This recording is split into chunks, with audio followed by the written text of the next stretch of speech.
Assalamualaikum warahmatullahi wabarakatuh.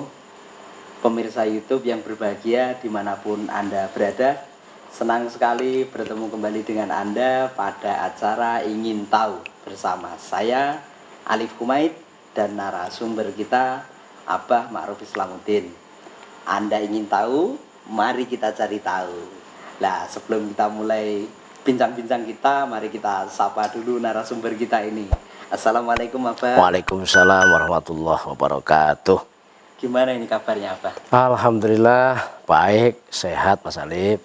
Ini kesibukannya apa ini Abah akhir-akhir ini Pak? Kesibukan saya saat ini memanfaatkan waktu Mas. Saya gunakan untuk berkreasi, berkarya dengan teman-teman grup Rebana Wali Songo. Itu saya ajak untuk membuat lagu-lagu dalam bentuk klip video begitu.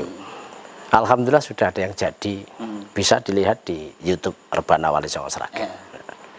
Jadi dalam kondisi yang seperti ini itu masih ada sisi positifnya ya Pak ya? Ya ada Mas, ada negatif kan ada positif ya, gitu. Ya saya ambil yang positifnya, karena hidup ini kita harus aktif, tidak boleh bermalas-malasan gitu. Menunggu keadaan berubah, jangan. Apalagi waktu itu berharga sekali Mas. Al waktu kasaif, waktu itu seperti pedang.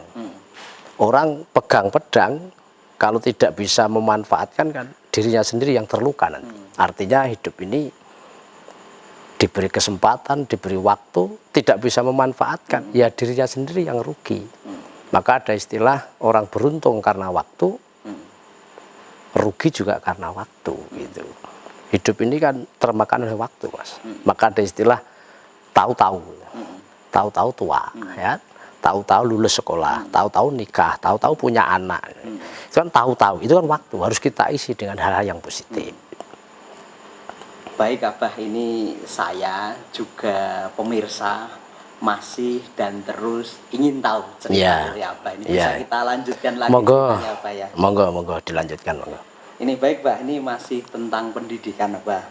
Setelah kemarin Abah menceritakan pendidikan di masa SD, ini apakah Abah itu melanjutkan pendidikan ke jenjang selanjutnya Abah? Ya alhamdulillah saya termasuk orang yang punya kesempatan untuk bisa melanjutkan sekolah di tingkat atas. Loh, ini maksudnya kesempatan itu apa ya Pak ya? Begini Mas, saat itu kan kondisi ekonomi masyarakat itu masih lemah, kemudian juga kesadaran tentang pendidikan itu juga masih rendah, sehingga niat untuk melanjutkan sekolah itu kan sangat kurang. Saya termasuk juga seperti itu, tapi alhamdulillah ada faktor lain yang mendorong saya bisa meneruskan sekolah lebih tinggi. Di antaranya ya dulu pernah saya sampaikan, saya itu punya sakit gatal itu Mas. Wong anaknya petani kok nggak bisa ke sawah itu karena sakit itu, terus mau bekerja apa kan begitu. Yang kedua kebetulan juga kakak saya itu pulang merantau dari Samarinda, dari Kalimantan itu. Kok sekitar hanya 1 bulan itu pulang lagi itu loh, dan nggak membawa hasil. Kakak saya cerita cari pekerjaan di sana itu susah, ya gara-gara pendidikannya rendah. Kalau istilah sekarang ya ijazahnya nggak laku karena kurang tinggi pendidikan. Nah itu terus diceritakan keluarga termasuk saya dimotivasi oleh kakak saya itu.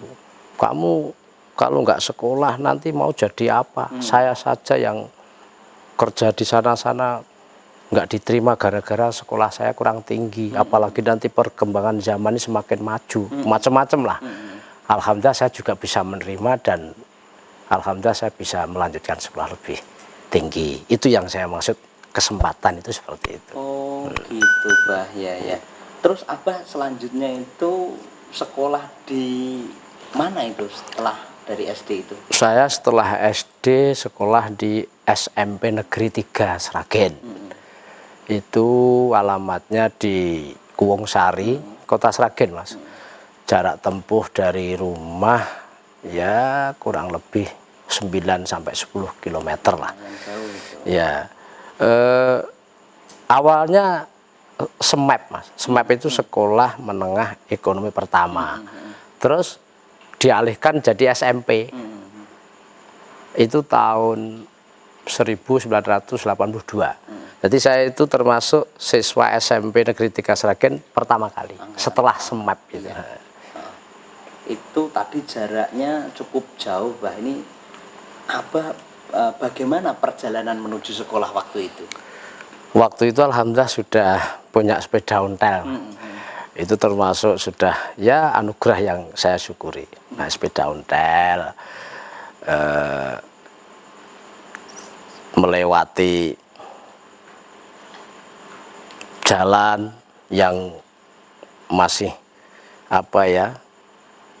belum aspal, tapi alhamdulillah enaknya itu ke sekolah lebih cepat daripada jalan kaki.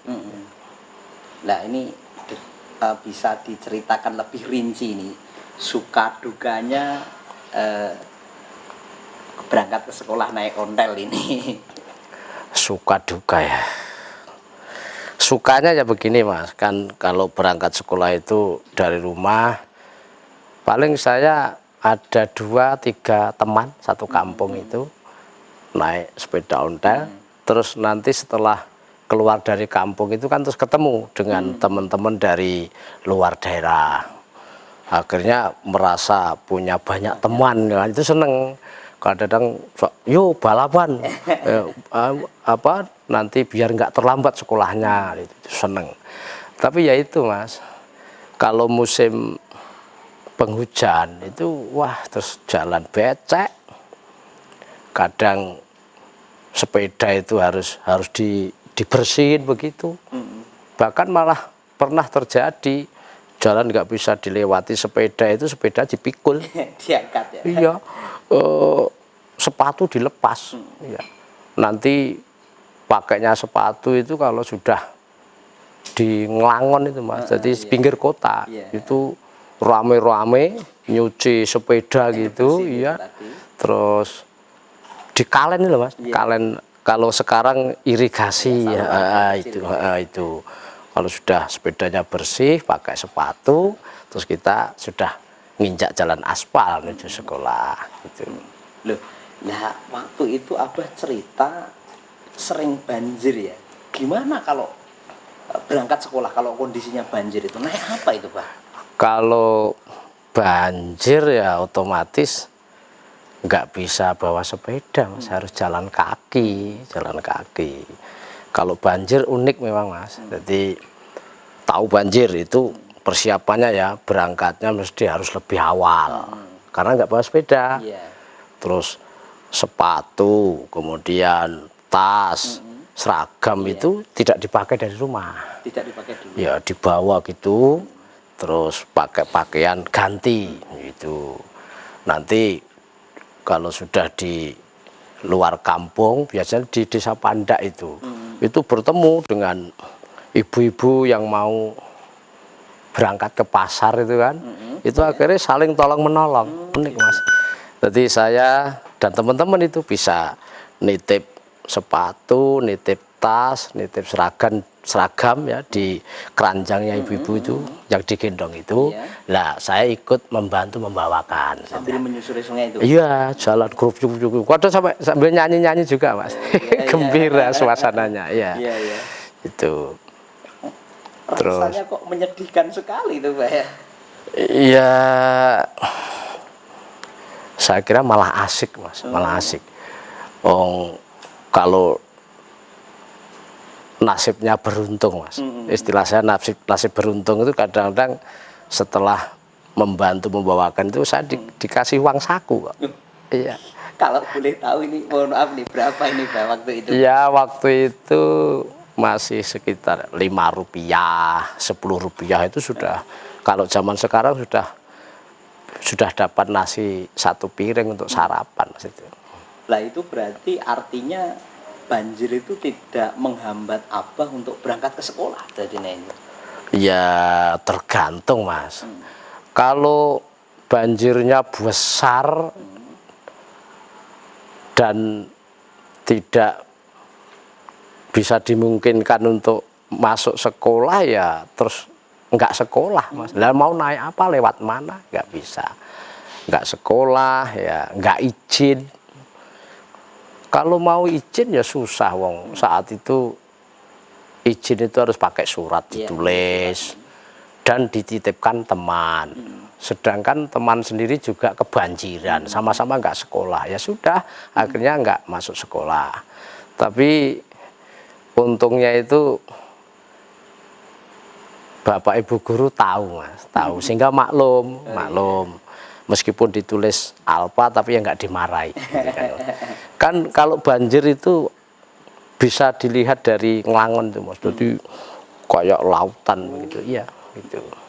Nah, berarti pengalaman kebanjiran ini sering terjadi Pak ini? Ya hampir bisa dipastikan kalau musim penghujan itu banjir. Nah, ada nggak pengalaman waktu banjirnya parah itu kira-kira Abah itu sampai nggak bisa pulang ke rumah itu ada nggak Pak pengalaman yang seperti itu? Kalau yang saya alami alhamdulillah tidak pernah. Alhamdulillah setelah kakak saya itu nikah, kebetulan domisilinya di wilayah Tangkil sebelah selatan sini, jadi nggak kebanjiran. Jadi saya kalau saat banjir nggak berani pulang ke kampung, ya pulangnya ke rumah kakak saya itu. Alhamdulillah ada solusi ya. Berarti ya. Wah ini unik sekali nih. Lika-liku cerita Abah di masa awal remajanya inilah. Ini pelajaran apa ini Bah yang bisa disampaikan kepada saya juga pemirsa YouTube ini yang bisa kita ambil hikmahnya begitu ya. Pelajaran Mas ya. Ya kalau mendengarkan cerita tadi, anak-anak sekarang atau generasi sekarang ya kayak terkesan rasanya itu kok berat, susah gitu. Tapi bagi saya dan teman-teman waktu itu ya biasa-biasa saja Mas. Ya pelajarannya kita bersyukurlah kepada Allah SWT karena manusia itu dianugerahi oleh Allah bisa beradaptasi yang sangat luar biasa. Maka ada istilah bisa itu karena terbiasa. Ya seperti sekarang Mas, kita kan kondisi ada corona ini kan dianjurkan supaya di rumah saja. Ini kan awalnya juga susah Mas, karena belum terbiasa. Kalau sudah terbiasa berminggu-minggu bahkan sudah berbulan-bulan ini akhirnya kan juga biasa saja gitu loh. Apalagi pelajaran yang bisa kita ambil lagi, hidup ini kan semuanya menginginkan jadi orang baik. Orang baik itu ya harus melakukan hal-hal yang baik. Nah biasanya orang diajak berbuat baik itu kan alasannya kalau nggak berat kan susah. Nah bisanya ringan dan mudah ya harus dibiasakan. Jadi ayo hidup ini membiasakan hal-hal yang baik. Itu saya kira pelajarannya Mas. Terima kasih Abah atas ceritanya. Demikian pemirsa perjumpaan kita kali ini dengan Abah Ma'ruf Islamuddin. Pemirsa ingin tahu kisah selanjutnya, ikuti episode berikutnya. Anda ingin tahu? Mari kita cari tahu. Demikian, Assalamualaikum warahmatullahi wabarakatuh.